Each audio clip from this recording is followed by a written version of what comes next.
Dis-moi, Bulot Jovial, on envisageait de partir en vacances là. Ça te tente?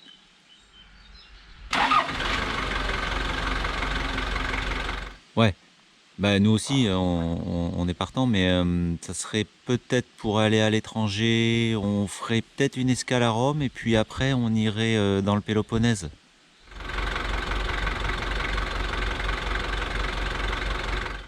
Ouais, bah écoute, alors par contre il y a juste une chose, c'est que on ferait volontiers de la piste. Je sais pas si ça te dit. Ouais, ok, ok. Bon, ben écoute, marché conclu, on passe te chercher samedi matin entre 8h et 8h15 et on part.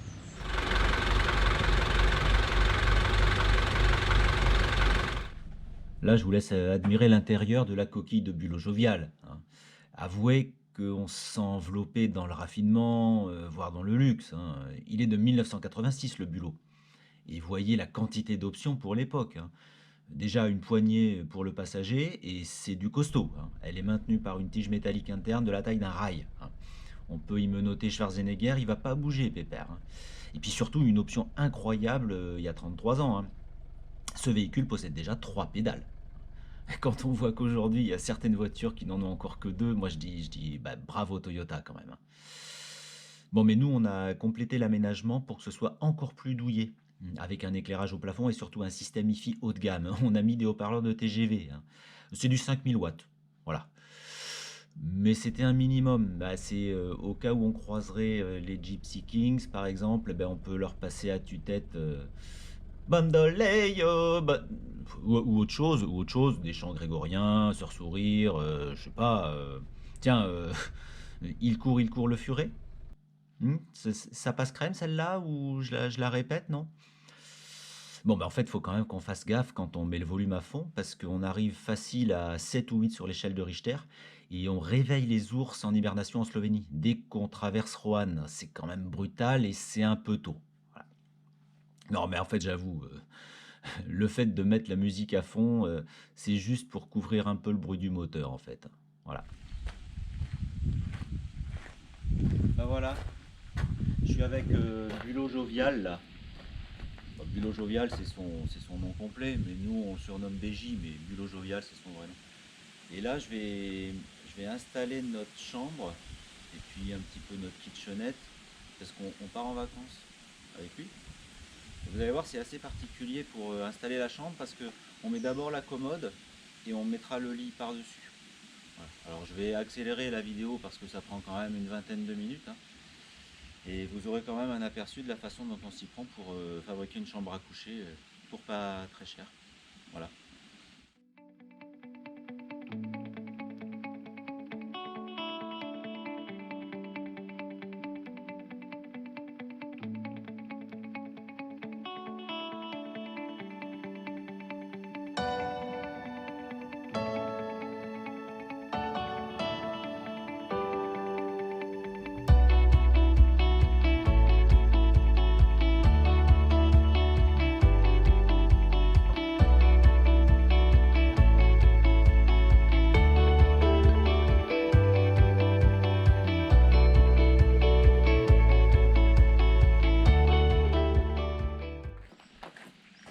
Voilà, j'ai mis la commode. Ah, les commodes, hein. Voilà. Bon, ça fait les commodes, ça fait sommier aussi, d'accord. Puis là, je vais mettre les tapis de fond là. Dans les caissons, je vais chercher les tapis. Parce qu'on aime bien avoir de la moquette dans la chambre.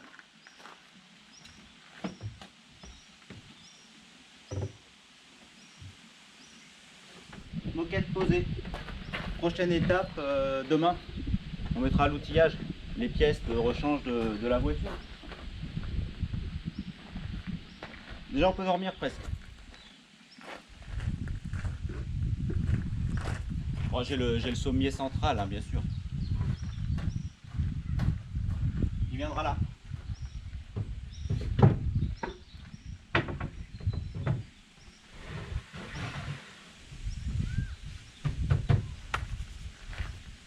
Bon voilà, alors là on a le matériel à mettre dans le caisson mécanique.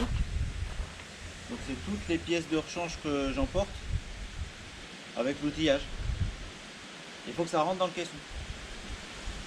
Pour que ça rentre bien dans le caisson, en fait, une fois que c'est bien rangé, je prends une photo du rangement, je mets sur mon ordinateur et puis aux vacances suivantes, ben, je vais rechercher ma photo et puis j'ai le modèle comme ça. Alors je vous dis vite fait, hein, on emmène tout le temps. Des fois il y a quelque chose qui sert. Bon, c'est costaud, hein, ces voitures, donc c'est pas en panne. Donc d'abord, ben, on a un alternateur testé d'avance. On a un démarreur et on a une pompe à eau neuve d'origine Toyota, hein.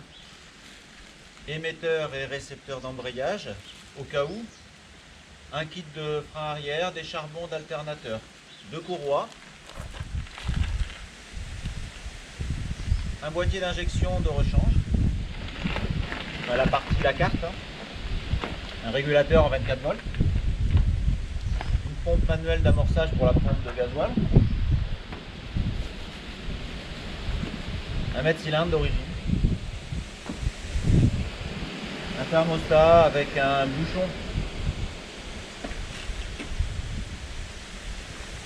une caisse à outils remplie, hein, il y a des outils dedans, du scotch, du liquide de frein, parce que le liquide de frein, c'est bien de l'avoir dans le coffre. L'huile, c'est moins grave, on n'en trouve pas. Le liquide de frein, si on a une fuite, on peut recharger dans la montagne. Quelques durites, une tige filetée, ça peut toujours faire une réparation. Là, j'ai deux cylindres de roue arrière, parce que les freins avant sont neufs, je viens de les refaire, donc j'ai pas besoin d'en emmener. Le lave-glace, il va aller sous le siège conducteur.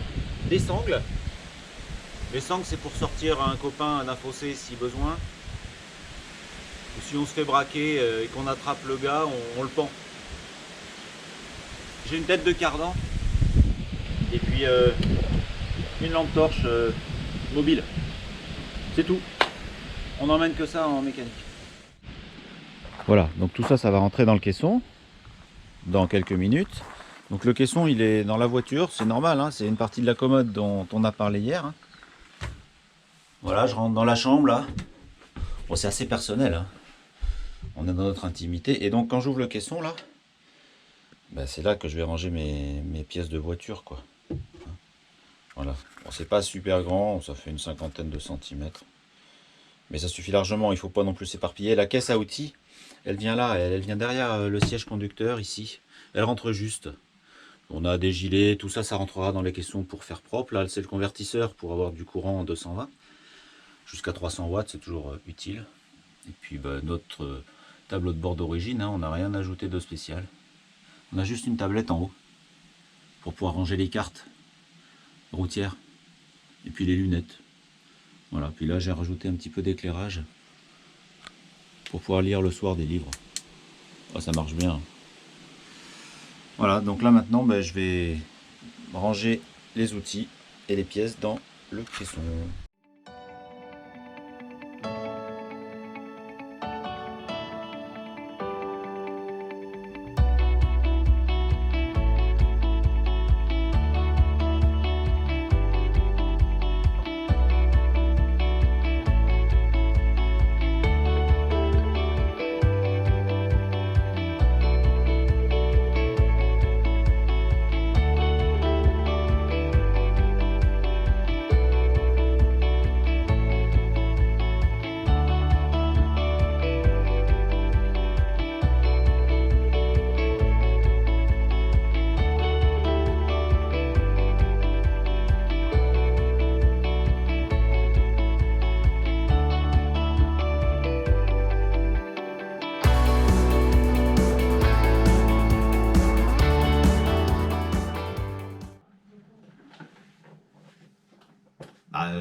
Je sais qu'on n'est pas dans un groupe de paroles littéraires, hein, mais je voulais faire une petite parenthèse quand même sur le mot coquille que j'ai utilisé tout à l'heure en parlant de bulot jovial. Parce que le mot coquille, on le sent dès le départ que c'est un mot qui pourrait déraper assez vite dans la vulgarité, parce qu'avec les lettres qu'il contient, faut quand même rester hyper vigilant hein, pour commettre aucune faute de goût. Il y a la lettre Q, et la lettre Q, coquille, on le sent pas, on sent que cette affaire, ça peut quand même vite dégénérer. Et en fait, eh ben, regardez ce qui se passe si vous enlevez La lettre Q, si vous la retirez du mot, bah, c'est bien pire, c'est bien pire, hein. Comme quoi, il vaut mieux ne jamais se fier aux apparences. Retirer le cul d'une coquille, bah, ça peut créer un quiproquo qui vous pend au nez, quoi, ou au nez. Bon, et pour finir quand même sur une note un petit peu plus légère, un petit peu plus poétique, on a croisé dans nos précédents périples un gars qui se baladait avec un bulot sur le mollet. Mais ça avait pas l'air de le stresser un poil, hein, et il nous a même dit qu'il préférait ça plutôt que d'avoir un mulot sur le bolet. Comme quoi, bon, on va pas s'alarmer et puis on va attendre, d'accord? Mais avant de partir, je voulais vous dire, on sort de notre coquille ou on se tripote?